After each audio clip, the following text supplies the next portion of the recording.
जय जय राम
आइए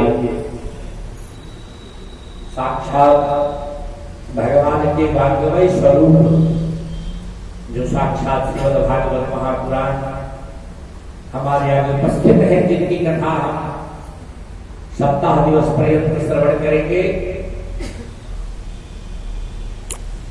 उनकी चर्चा जो भगवान एकादशवें स्कंध में उद्धव जी के द्वारा प्रस्तुत किया गया। कली का अंत हुआ और परीक्षित भगवान धराधाम गए और कली का आगमन हो गया। कली का आगमन होने के बाद परीक्षित राजकाज संभाले। एकादश स्कंध में उद्धव जी ने पूछा, प्रभु आप इस धराधाम से चले जाएंगे तब हम किनकी कृपा कैसे प्राप्त करेंगे, आपकी कृपा। तो भगवान साक्षात वाक्यमय स्वरूप आगे कथा श्रवण करेंगे आप। अभी कथा प्रारंभ होगी। स्वयं साक्षात एक तेज पुरुष भगवान का आकर इस शास्त्र में महापुराण में विराजमान हो गया, जो साक्षात भगवान का ही विग्रह स्वरूप हुआ। उनमें भागवत के रूप में इस धराधाम में विराजमान रहूंगा और जीवों का कल्याण करता रहूंगा। बोल श्रीमद् भागवत महापुराण की जय। आइए सबसे पहले कथा इस प्रकार है। श्रीमद् भागवत पुराण में महात्म्य, श्रीमद् भागवत के बारे में इसकी महत्ता साबित करने के लिए 6 अध्याय में वर्णन है। जब ये कथा है सूत जी के द्वारा सौनकादि ऋषियों को सुनाया गया था। एक बार नैमिषारण्य क्षेत्र में 88,000 सौनकादि ऋषि विराजमान थे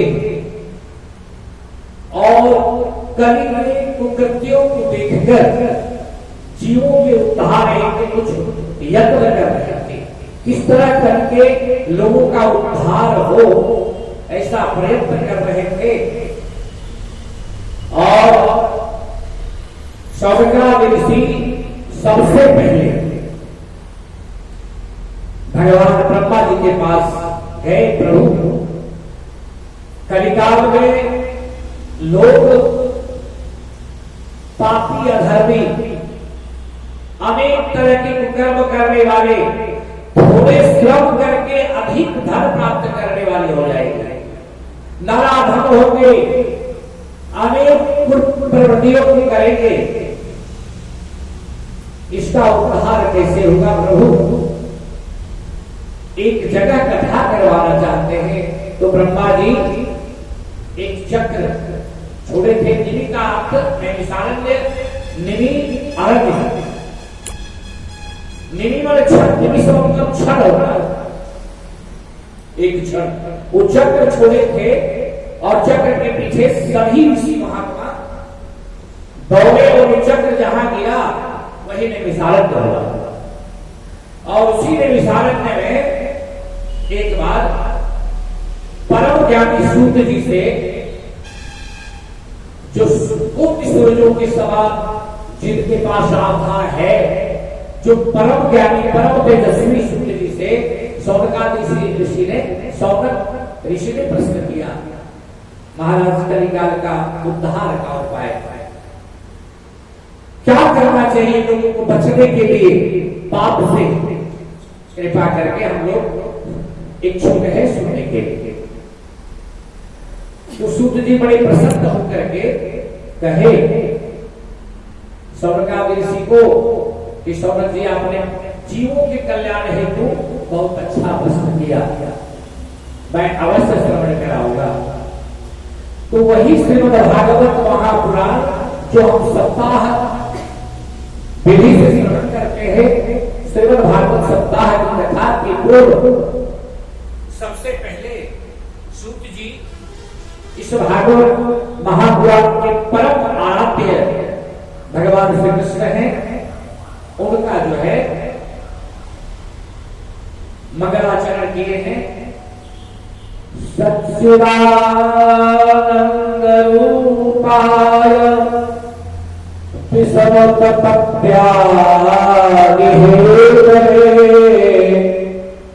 तापत्रयनाशाय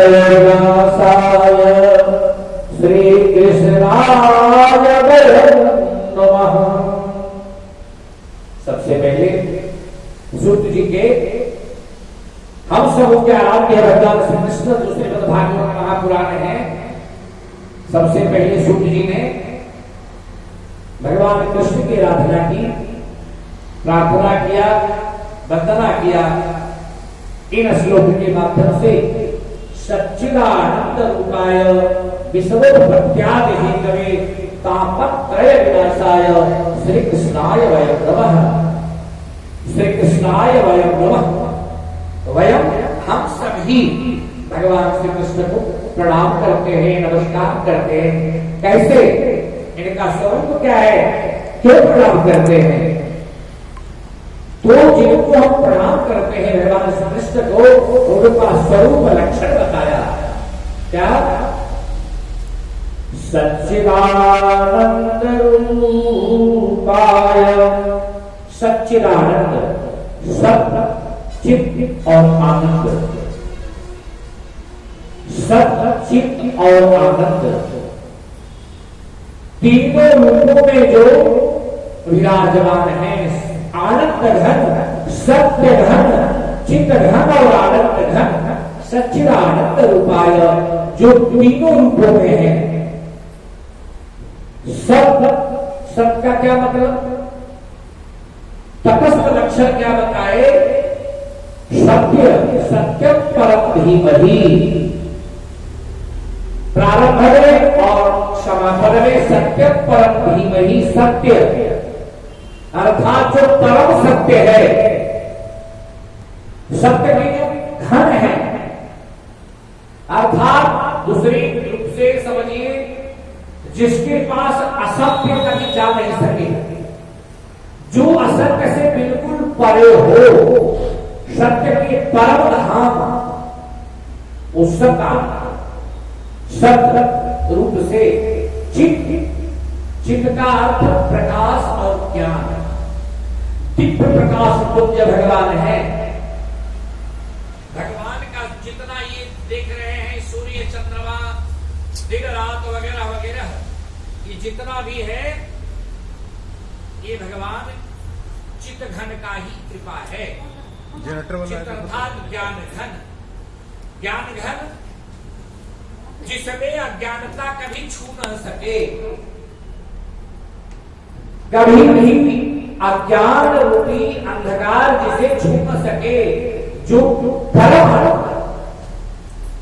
चित्त घन, जो प्रकाश स्वरूप है, जो हम सबों को दिव्य प्रकाश प्रदान करते हैं, ज्ञान प्रदान करते हैं, जो अज्ञानता से बिल्कुल परे है, वैसे चित्त घन।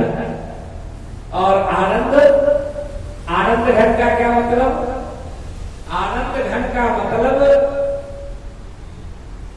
जो परम आनंद है, जिनके पास कोई कष्ट नहीं, कोई दुख नहीं, कोई संताप नहीं, कोई क्लेश नहीं, जो इन सबसे परम है, हर समय आनंद। हम एक छोटा सा भी काम करते हैं या कुछ बढ़िया चीज खा लेते हैं तो क्या करते हैं? प्रेम से बोलते हैं आज तो बड़ा आनंद आया। एक छोटी सी वस्तु कुछ प्राप्त कर लेते हैं, आज बड़ा आनंद लग रहा है। तो ये आनंद के सागर हैं, जो साक्षात आनंद है। ऐसे भगवान सच्चित आनंद स्वरूप साक्षात ब्रह्म परमात्मा भगवान कृष्ण, जिनकी कृपा हम सबों के ऊपर बरस रही है, वैसे सत्य के आनंद जिनके पास असत्य न जा सके, सत्य के आनंद, सत्य घर चित्त घर अर्थात अज्ञानता जहां न जा सके, अज्ञान से बिल्कुल परे दिव्य तेज पुंज और आनंद घन जो परमानंद की प्राप्ति करा, जिनका नाम स्मरण करने से परमानंद की प्राप्ति हो जाए, ऐसे हम सभी आनंद के खोज में चलते हैं। कहाँ आनंद मिलेगा, कहाँ आनंद, आगे हम कथा श्रवण करेंगे। नारद जी भी आनंद के खोज में निकले थे सत्संग करने, आगे देखेंगे महात्मा में। सबसे पहले सत्य के घन, चित्त के घन और आनंद के घन विशाल स्वरूप परमानंद भगवान श्री कृष्ण भगवान कृष्ण को हम लोग सभी प्रणाम करते हैं। सच्चिदानंद रूपाय, अब देखिए विश्वोत्पत्त्यादि हेतवे, विश्व के इस संसार के सृष्टि पालन और लय जिनकी मात्र भ्रिकुटी टेढ़ी करने से लय हो जाता है और इनकी थोड़ी सी मुस्कुराहट होने से माया का संसार फैल जाता है। मात्र थोड़ी सी मुस्कुराहट पे संसार में माया फैल जाती है। विश्वोत्पत्त्यादि हेतवे, जो विश्व के उत्पत्ति पालन और लय के हेतु है, कारण है, ऐसे आनंद घन, सचिद आनंद घन भगवान कृष्ण तापत्रय विनाशाय, आगे सच्चिदानंद रूपाय, सच्चिदानंद का मतलब सत्य के आनंद, चित्त के आनंद और स्वयं आनंद के धाम, ये हुए सच्चित आनंद। विश्वोत्पत्त्यादि हेतवे, जो विश्व के उत्पत्ति पालन और संहार लय के कारण है, हेतु है, ऐसे भगवान सच्चिदानंद घन और क्या तापत्रय विनाशाय, हम सभी तीनों ताप से दुखी हैं। दैविक, दैहिक, दैहिक, दैविक, भौतिक तापा, तीन तरह के ताप होते हैं जो मनुष्य के अंदर को संतप्त करता है हर समय। दैहिक, दैविक, भौतिक, जिसको कहते हैं आदि दैविक, आदि भौतिक और आध्यात्मिक, ये तीन तरह के ताप होते हैं। इस ताप से जीव झुलस रहा है और सबसे बड़ा ताप हम लोगों में क्या है जानते हैं? बाहरी ताप। बाहरी ताप क्या है? टेंशन। टेंशन का शाब्दिक अर्थ क्या है आप जानते हैं? टेन मतलब 10 और सन अर्थात सूरज। 10 सूर्य के ताप से, एक सूर्य के ताप से हम लोग झुलसते रहते हैं, व्याकुल रहते हैं। पंखा, एसी वगैरह वगैरह क्या नहीं व्यवस्था करते हैं, चरबरा जाते हैं, व्याकुलता हो जाती है। और आज जीवों में कलिकाल में टेंशन है, 10 सूर्य का ताप है। बताइए वो जीव कैसे सुखी रह सकेगा? एक सूर्य का ताप हम बर्दाश्त नहीं कर सकते। टेंशन 10 प्रकार के सूर्य का ताप हमारे ऊपर पड़ रहा है, तो जीव तो ऐसी दुखी है। ये बाहरी ताप है, लेकिन आंतरिक ताप से जो जलते हैं, हम दुखी होते हैं, अपने जीवन में भोगते हैं, वो ताप है दैहिक, दैविक और भौतिक। दैहिक ताप, दैहिक ताप क्या है? जो शरीर में अनेक तरह की बीमारियां, अनेक तरह के कष्ट जो शरीर में होता है, उसे कहते हैं दैहिक ताप। और दैविक, जैसे भूकंप हो जाना, अनेक तरह की बीमारियां, अभी कोरोना का जो आया था, ये प्रलय होता है, ये दैविक आपदा है। बाढ़ भविष्यका में या अनेक तरह का प्रलय भगवान करते हैं, वो दैविक ताप और भौतिक ताप जो हम अपने अंदर से रखते हैं, ये संसार के लोगों के लिए, संसार के पालन भरण पोषण के लिए जो करते हैं, वो भौतिक ताप से हम जलते रहते हैं। ये तीन तरह के ताप, दैहिक, दैविक, भौतिक ताप से जलते रहना है जीव।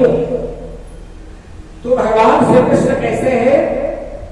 शतानंद, शतघन, चितघन और आनंद घन, और जो विश्व उत्पत्ति, पालन और संहार के कारण है, और तीनों तरह के ताप का जो उन्मूलन करते हैं, जिसका विनाश करते हैं, तापत्रय विनाशाय श्री कृष्णाय वयं नमः।